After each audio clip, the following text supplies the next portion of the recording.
How can we bring that in phase? Then it will make it unstable. 180 degree phase shift total. Then if you make another 90 degree, then it will become a positive feedback. Already you have a 180 degree phase shift due to negative feedback, additional 90 degree coming from the output. I cannot add another 90 degree there. I have to get rid of that additional 90 degree actually.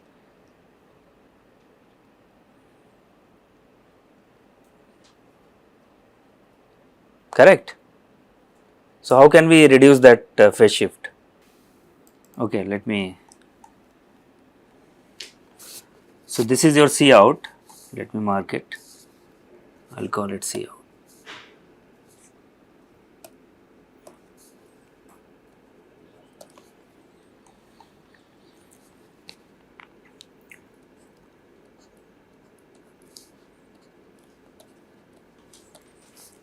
So we know this current is going IL, correct. So this voltage is 90 degree out of phase. So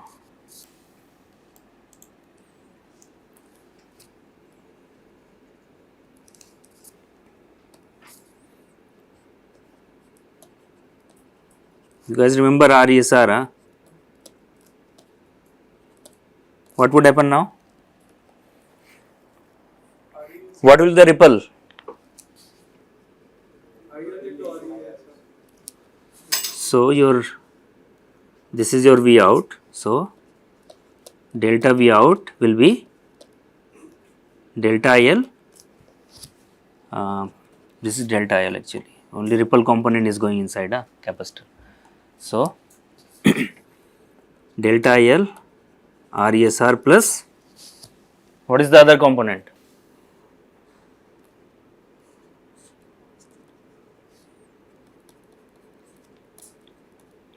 This is charge Q. How much was Q? This is TS by 2 and this is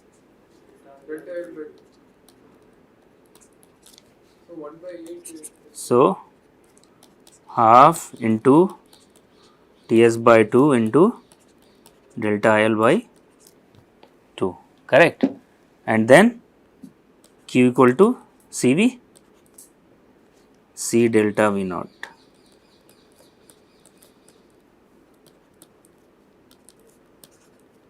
Q by C. Okay, so it makes it delta IL by 8 times of FSW C FSW, correct.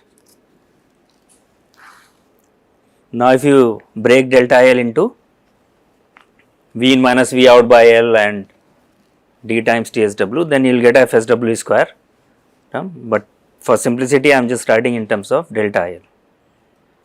Okay, so this is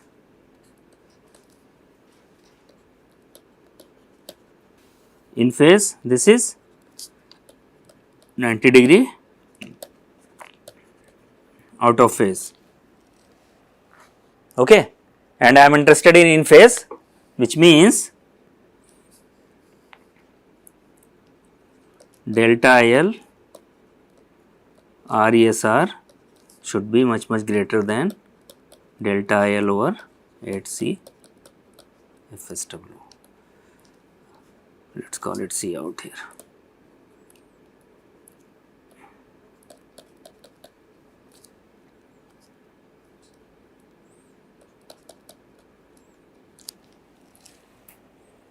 Okay, but how much more? Not dominating actually. The only thing is that, see, you may have a little phase shift, as long as your peaks are aligned, you are fine. Okay, you may have some non-linearity. I mean, if you keep increasing this RC actually, it will become more linear and linear. Let us say I keep increasing the R. If I keep increasing the R, then my delta IL RESR component will keep increasing. If I increase the C, then it will keep reducing the other component. So, both will have a same effect as such. Okay. So, it is a product of R and C which matters here. So, if I keep increasing product of R and C, your delta IL RESR component will start dominating over delta IL over 8C out FSW, which is 90 degree out of phase. Okay. So, you have to make sure that your RESR product in such a way that your peaks are aligned. Okay. And usually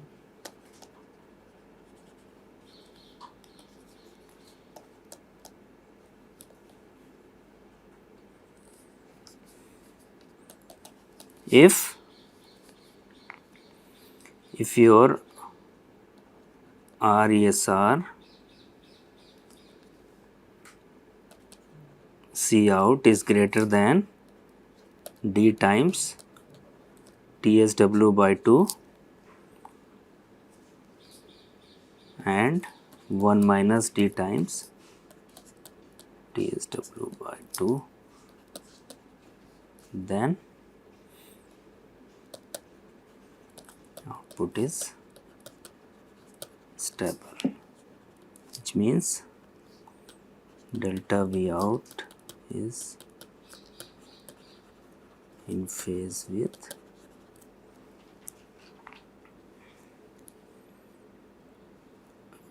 delta IL and V out is bounded. Okay. So, we need to meet both the conditions, D times TS W by 2 and 1 minus DS time, and if you want to cater to full range 0 to 100%, what does it mean? For D equal to 0 to 1,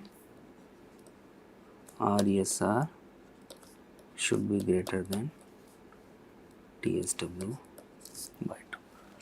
And if you do your calculation, hand calculation, you will see your, this is a 0 actually.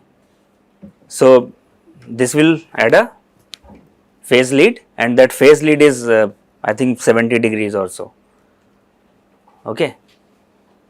So, out of 90 degrees, 70 degrees cancelled. So, you will be left, phase shift left over will be 20 degrees or less. That is, keep increasing RC out, it will start approaching to 0. Okay. So there is a derivation for that. So, what you need to do basically, you have to write the equation this in terms of T, okay, and then you would have to differentiate it to find the maxima of the output. So, the maxima of this V out, the maximum point of this if same as maximum point of the other component, which is, so the peak of this is aligned with the peak of the other, I mean you have two components, so both peaks are aligned. So, which means the maximum of that is should be same of same other, and you will get a condition for T, and then you will see that if you substitute that, then you will get TSW by 2. The derivation is given in my thesis. So, I will tell you where is the link and you can go and look at it. So, if you go to my page, so if you click here this link, it will take you to my thesis. You can download PDF from here. So, it is 13.6 MB. So, I will tell you where exactly it is. So, there is chapter 4 on hysteretic control. So, if you go to page number 44, this is the whole derivation, it starts from here. So, 4.1.1 section. Okay, so you have to write everything in the time domain and just keep following the how you, I mean you have a current, so what will be the voltage from there you can find and write the equation, and then you have to differentiate to get the peak and valley. Okay. So, maxima and mina can be, and that will give you the condition for T peak, and you substitute for T valley is this, and you substitute in the original ripple equation, this is what you get actually. Okay, T off you get here, and so T off is nothing but 1 minus d, and for the other case, so this is your for peak, and for valley you get T on by 2, and T on by 2 is nothing but d times TSW. So, if you have to meet the entire range 0 to, so and this is what I have shown. If you want to meet only, if you meet only one condition when you are changing the duty cycle, then you may have a problem. Around 50% you should be okay, but when you go more than 50%, one will limit, other will not limit, and I have shown that condition here. See, this is limited, but other side is not limited, and when you have a d greater than 0.5, then so if I try to meet, let us say at 50% duty cycle, then this may happen at higher or lower duty cycle. So, one will be limited, but other won't. So, if you want to limit both sides, then you have to meet that condition TSW by 2. Okay. So, let us take an example now. So, if this is the condition, delta IL RESR is much greater than delta IL by 8C FSW, then we can ignore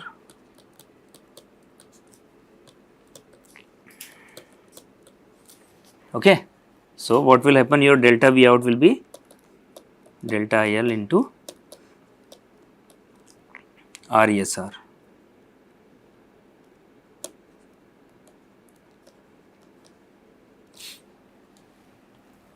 What is delta IL? V in d times 1 minus d by L. Okay. So, which means delta V out equal to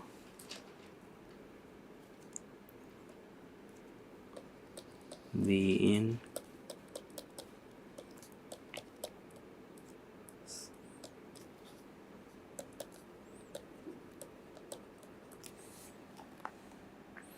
what is delta V out here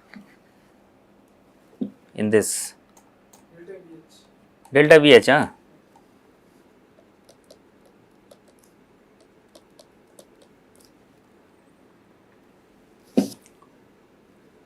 So, which means FSW equal to 1 over TSW, which becomes V in 1 minus D over into RES. So, this is your switching frequency, which is depending on your hysteretic window. This is delta VH.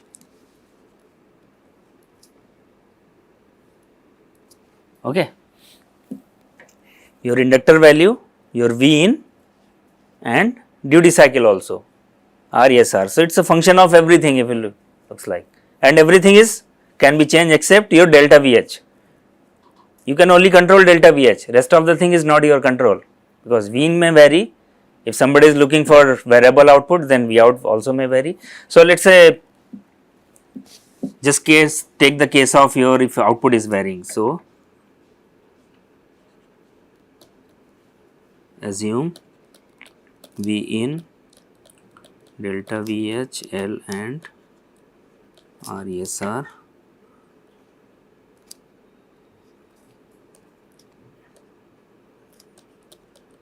are fixed, but V out is variable. This implies D is varying. Do you remember the ripple curve? Duty cycle versus delta V out. If you have a fixed input and output is varying, how does it look like?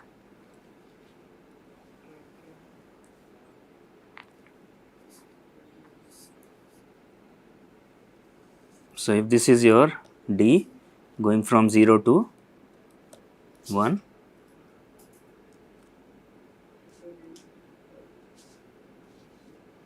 so it was symmetric around 0.5.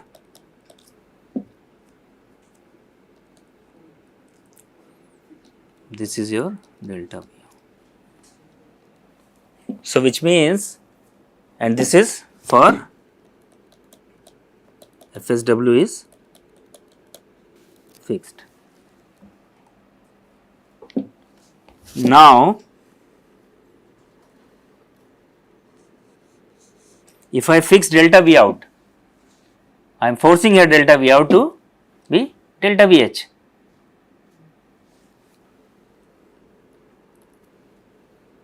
So, if this is FSW,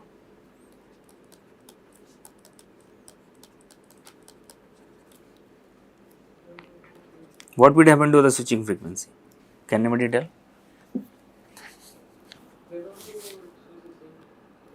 Increase or decrease? Same, correct? Parabolic only?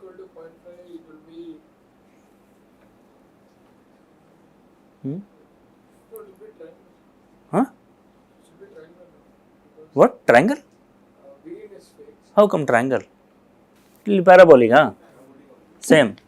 It's proportional to D times into 1 minus D. Correct? So, if let us say at 0 and 1 it will be 0 because it will not be switching at all. Let us take the case 0.1. So, 0.1 into 0.9 which is 0.09, pretty close to again 10% duty cycle, and if you take the other case 90% duty cycle, then again same. Okay, so which means whatever you had here, it will be roughly at 0.5, it will be 1/10 of that. Okay, or it's a 0.09 actually, so it's slightly more than that, but roughly you can say that. So the peak, the maximum frequency will be at 0.5, then it will start reducing. So it will have a same profile. So which means as long as I am operating around 0.5, my frequency won't vary that much, but the moment I go to extreme duty cycles, my frequency will look very bad. So this is only with the duty cycle. Now assume your Vin is also varying. So if Vin is increasing, then we know the ripple increases with that. So your switching frequency is proportional to Vin here, correct, and inversely proportional to L and proportional to RESR. Okay, and from here you can intuitively look at, if let us say I increase the L, your ripple will reduce. When ripple will reduce, then the ripple which is seen by the comparator is less, and but it is, you are limiting the ripple at delta VH plus minus delta VH by 2.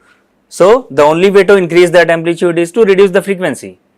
If you are increasing the L, same thing happens with the RESR. If you are increasing the RESR, then the ripple will increase. Now it has to reduce, the feedback has to reduce because you have to limit within that window. So it has to increase the switching frequency in that case. Okay.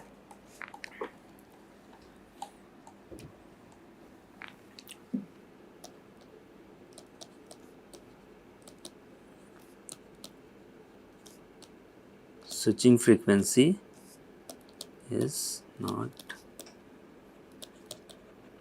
constant.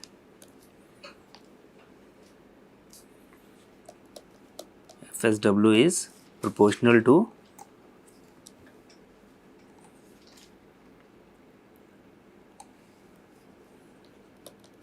V in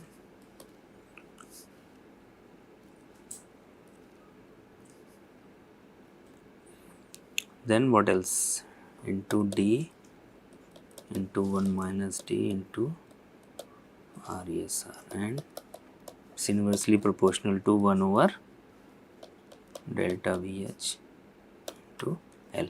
So once you have fixed the L and you know RESR, everything is fixed, now you can decide delta VH at what frequency you want to operate, but it will vary. RESR is also not fixed. Okay. So one way is like you use a very small RESR capacitor,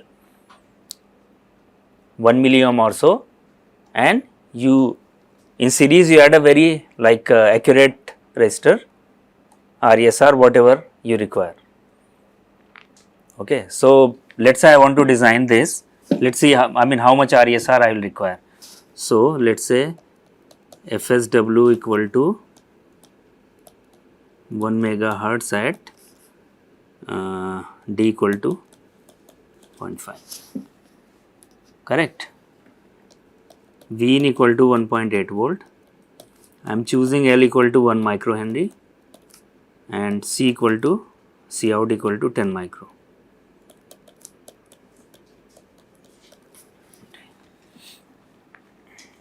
Any other parameter? Okay. Delta VH equal to ripple, let's say I want 10 millivolt. Okay. So substitute here and we can find value of RESR, correct.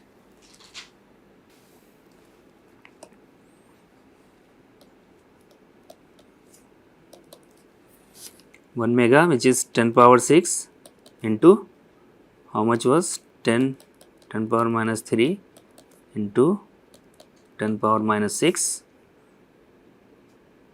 over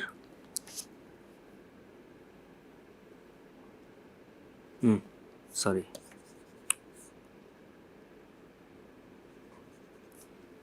RESR, that will go 10 power 6 multiplied by, this was 10 milli, yeah, I think it is 10 power minus 3, 10 power minus 2 into L is 10 power, okay, divide by 1.8 into 0.5, 1 minus 0.5. How much is this? So this cancels out. So this is your 10 power minus 2 over 1.8 into this becomes 0.25.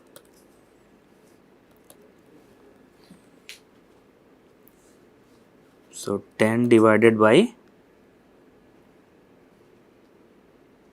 how much is this? 0.45. Pretty close to 20 milliohm. Correct.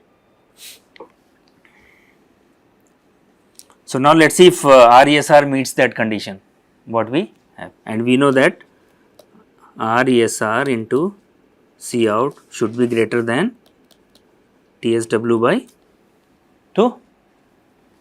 So how much is RESR? TSW by 2 is 500 nanosecond and RESR into C out equal to 20 into 10 power minus 3 into cap was 10 power minus 5. Okay. How much is this? 2 into 10 power minus 7, which is how much? 200 nanosecond, which is less than that. So this doesn't meet that condition, which means you have to increase either C out or RESR, and then your frequency will change. Okay, if I increase the C, but because my frequency is not depending on C here, okay, it may depend, but we are considering that that component is very small, the ripple due to cap only.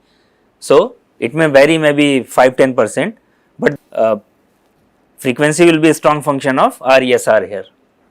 Okay, so if you change the RESR, then it will change the frequency, but if I change the capacitor, then it may not affect your frequency much, or you change the delta VH to get the frequency back.